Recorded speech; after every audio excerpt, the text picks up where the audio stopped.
안녕하세요. 하루 필수 말씀 충전 하필 큐티 조종환입니다. 오늘 함께 나눌 하나님 말씀은 디모데전서 4장 1절에서 16절까지 말씀입니다. 성령께서 환히 말씀하십니다. 마지막 때에 어떤 사람들은 믿음에서 떠나 속이는 영과 악마의 교훈을 따를 것이다 라고 이렇게 이야기합니다. 이런 악마의 교훈을 따르는 그런 교훈은 양심의 낙인이 찍힌 거짓말쟁이의 속임수에서 나오는 것이다 라고 이야기를 하는데, 이들의 교훈 가르침이 뭔지에 대한 예시를 이렇게 들고 있어요. 이런 자들은 혼인을 금하고 어떤 음식물을 먹지 말라라고 할 겁니다. 그러나 음식물은 하나님께서 믿는 사람과 진리를 아는 사람이 감사하는 마음으로 먹게 하시려고 만든 것입니다. 하나님께서 지으신 것은 모두 다 좋은 것이고 감사하는 마음으로 받으면 버릴 것이 하나도 없습니다. 모든 것은 하나님의 말씀과 기도로 거룩해집니다. 이렇게 이야기합니다. 그러니까 지금 이 혼인을 금하고 음식물을 함부로 먹지 말라라고 하는 것이 거짓말쟁이들의 속임수다라고 이야기하고 있는 걸 우리가 알 수가 있어요. 이제 이런 방식의 가르침을 우리는 영지주의라고 이야기를 합니다. 영지주의라고 하는 것은 영적인 차원의 것은 거룩하고 고상한 것으로, 육체적인 것은 저속하고 부정한 것으로 이해하는 방식의 영적인 것을 이해하는 신적인 지식이 자기들에게만 있다라고 하는 방식의 이단입니다. 그래서 이런 문제들은 뭐냐면, 이 혼인을 금하고 음식물을 먹지 말라라고 하는 것은 일부분이고, 여기서 육체적인 것을 부정하게 여기기 때문에 예수님의 육신으로 오심, 십자가 사건을 부정적으로 생각할 수밖에 없어요. 그래서 예수님께서 영적이신 것, 그리고 부활하신 것이 육으로 부활하신, 몸을 가지고 부활하신 것이 아니라 어떤 영적인 개념에서의 부활, 또 새로운 세계와 새로운 차원으로 들어가는 것이다 라고 하는 것이 이제 오염된 구원론인 거죠. 그런 영지주의적인 발상이 어떤 혼인을 금하고 음식물을 먹지 말라라고 하는 가르침으로 드러났던 겁니다. 우리가 에베소의 우상숭배적인 분위기를 생각을 해보면, 다른 삶을 살라라고 하는 이 복음의 메시지가 이런 영지주의적인, 그래서 이 금욕적인 태도를 굉장히 강조하거든요. 이 육체적인 것을 부정하게 여기니까. 물론 이제 영지주의도 굉장히 다양한 차원이 있기 때문에 금욕주의도 있고 방종에 빠지는 경우도 있는데, 어쨌든 이 금욕주의적인 분파가 굉장히 강했어요. 금욕적인 방식으로 이 에베소 사람들과는 다르게 살라라고 하는 그 메시지 때문에 이런 금욕주의적인 영지주의 가르침 이단들이 굉장히 세를 얻었으리라고 충분히 예상을 해볼 수 있습니다. 문제는 구원이 이 앞선 말씀처럼 예수 그리스도의 의로우심이 이 모든 사람과 모든 것을 대속하신 방식으로 이루어진 것이 아니라 욕구를 죽이고 자신 스스로가 어떤 금욕적 방식을 통해서 구원을 얻을 수 있다라고 말하는 이런 영지주의가 잘못됐다라고 이야기하는 거죠. 사도 바울은 이런 가르침이 양심의 낙인이 찍힌 거짓말쟁이다라고 하는 거예요. 왜냐하면 자기가 의를 실행할 수 있다라고 하는 게 되기 때문에 그래요. 우리는 의를 스스로 실행할 수 없습니다. 그렇기 때문에 완전한 의인이신 예수 그리스도의 십자가를 의지하는 방법밖에는 우리가 의인이 될 가능성이 전혀 없다는 것이 복음이에요. 그래서 우리가 의를 실행할 수 있는 자격이 전혀 없음을 고백하는 것이 복음의 시작인데, 양심의 낙인이 찍혀 있기 때문에 내가 의를 행할 수 있다라고 하는 이 논리에 쉽게 빠져든다라고 하는 거죠. 바울은 이런 이분법을 철저히 배격합니다. 하나님께서 지으신 것은 모두 다 좋은 것이고 감사하는 마음으로 받으면 버릴 것이 하나도 없다라고 이야기하고 있어요. 이런 원리는 우리가 고린도 전서와 로마서에서도 찾아볼 수 있어요. 이제 우상의 음식을 먹는 규정들을 생각할 때에 이것을 먹는 것 자체가 문제가 아니라 그것으로 시험당할 지체들, 성도들을 생각하라라고 하는 권면이었죠. 다시 말해서 이 먹는 것과 또 여기에서 이제 이 혼인을 금하는 것, 성관계인데, 먹는 것과 성관계가 하나님이 주신 선물로 이해하는 것이 아니라 이것을 죽여야 할 부정하고 죄성 있는 것으로 인식한 나머지 이 금욕주의적인 내가 스스로 의를 행할 수 있다라고 하는 방식을 철저히 배격하는 겁니다.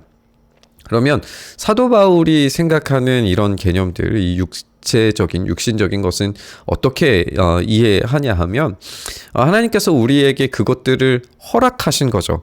이 하나님께서 지으신 것은 모두 다 좋은 거예요. 좋은 것이기 때문에 우리가 그것을 선용할 수 있어요. 그런데 만약에 그런 욕구를 우리에게 주셨기 때문에 그것을 선하게 사용하면 상관이 없는데, 그런 욕구에 매이게 되어서 하나님과의 관계가 역전돼 버려서 하나님보다도 그 욕구가 더 우선순위에 올라갈 때에 그건 욕구가 아니라 욕망이 돼버리고 말죠. 그때부터는 그 욕망이 죄가 될 수 있어요.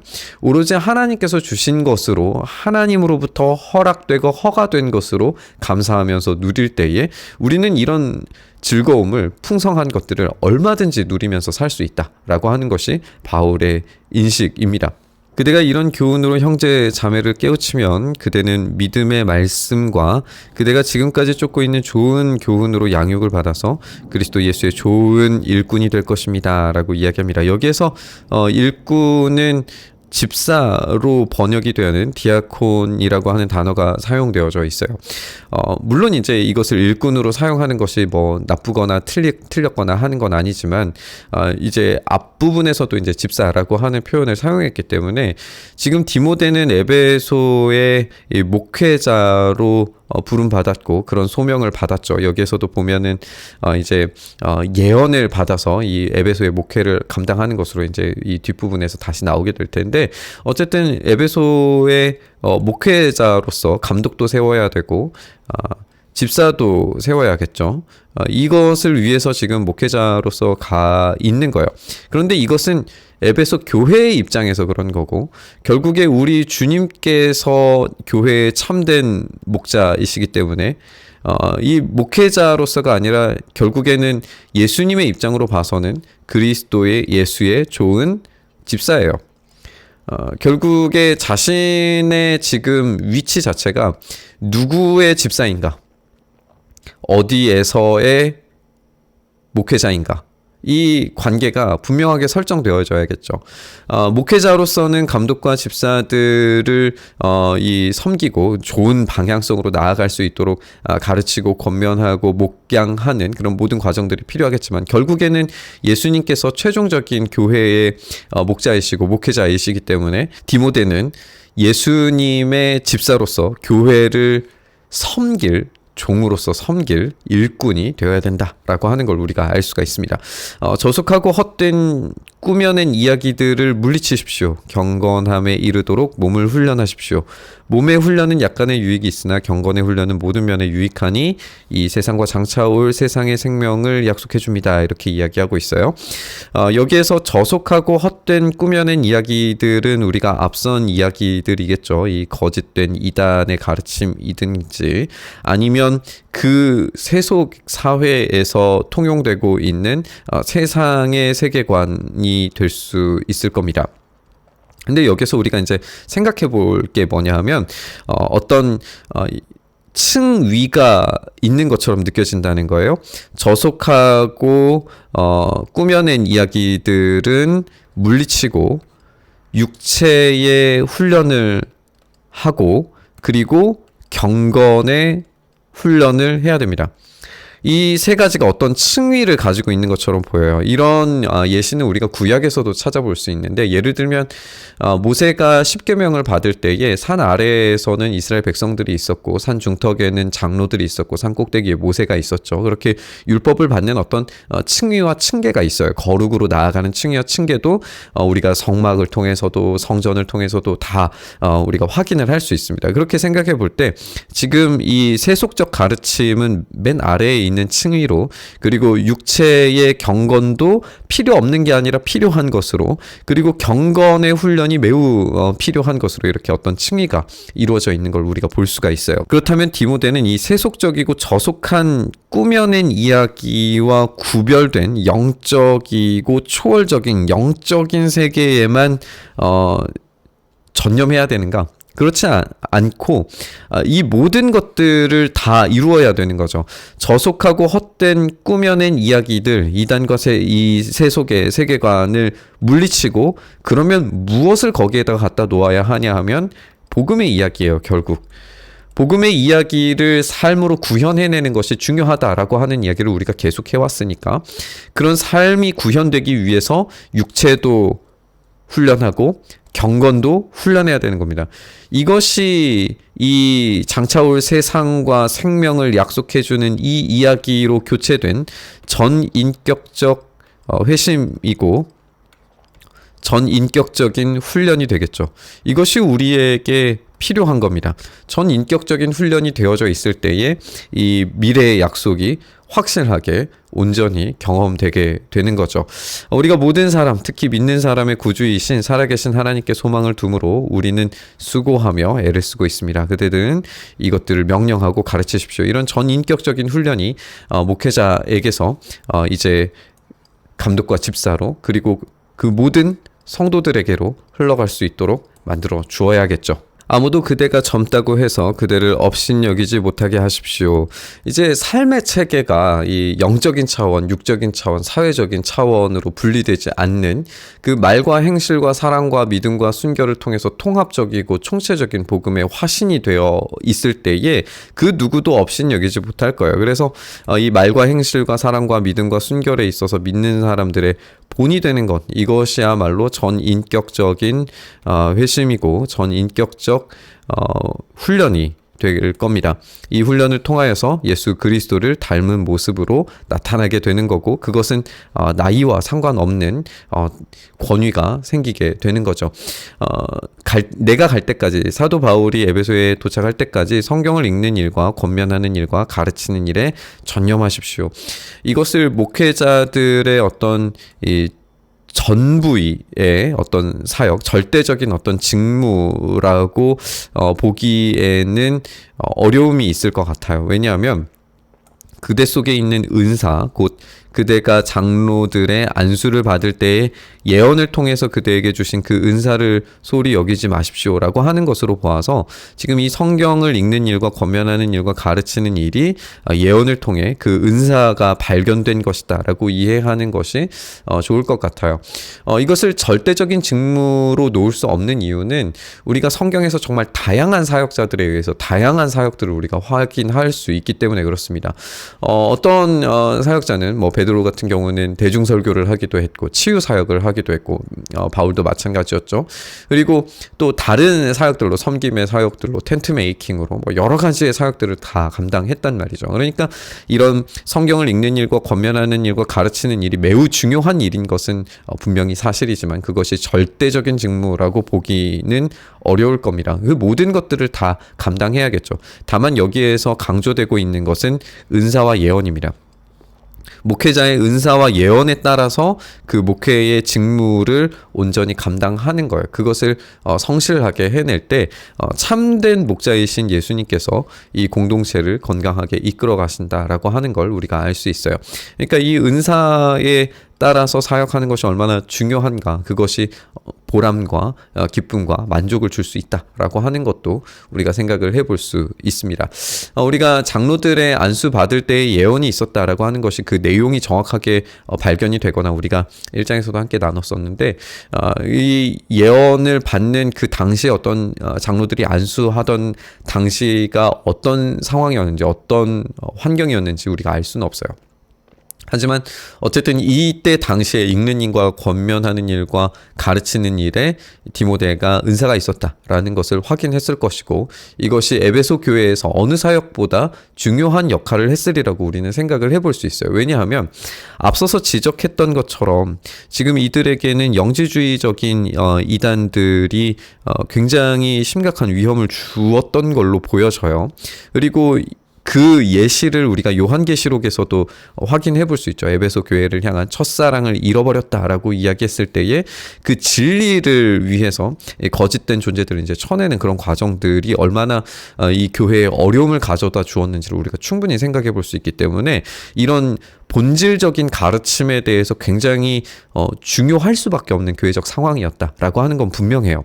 그렇기 때문에 이 은사가 잘 활용되도록 한 것은 분명합니다. 그리고 또 그에 대비되는 어떤 금욕주의, 그 속에서 반응하는 어떤 영지주의적인 이단 속에서 이 교회를 안전하고 강하게 세워가는 것이 이 말씀을 가르치는 것이었다라고 우리는 충분히 생각을 해볼 수 있어요. 그래서 이 일들을 명심하고 힘써 행하십시오. 그리하여 그대가 발전하는 모습을 모든 사람에게 나타나게 하십시오.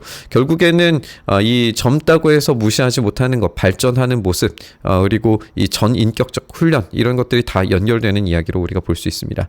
그대의 자신과 그대의 가르침을 살피십시오. 이런 일을 계속하십시오. 이렇게 함으로써 그대 자신도 구원하고 그대의 말을 듣는 사람들도 구원할 것입니다. 행위가 구원을 가져다 주는 건 아니지만 이 은사에 따라서 기쁨과 만족을 가지고 열매를 맺는 그런 사역을 통하여서 이 구원함의 기쁨과 만족이 이 디모데 안에, 그리고 교회 안에 충분하게 충만하게 경험이 될 수 있을 겁니다. 다시 말하면 지금 이 전인격적인 훈련을 통하여서 예수 그리스도를 닮아가는 것, 그 성화의 과정이 곧 구원의 과정이라고 우리는 연결해서 이어 생각할 수 있을 겁니다. 디모데는 세속적이고 저속한 꾸며낸 이야기들과 구별된 어떤 영적이고 이 초월적인 영적 세계에만 전념했던 게 아니라 이 이야기들을 물리치고 또 어떻게 보면은 그 부분을 수복하여서 구주이신 살아계신 하나님께 소망을 두는 이야기, 이 세상과 장차올 세상에서 얻게 될 그 영원한 생명에 대한 이야기로 그 세속적이고 저속된 꾸며낸 이야기들을 바꾸어내는 작업을 해야 했을 거예요. 그것이 영지주의적이든 아니면은 세속사회에 있는 아르테미스 여신을 섬기는 사회에 살아갔던 사람들의 이야기든 아니면 교회 안에 믿음을 가지고 있다라고 하면서도 여전히 복음을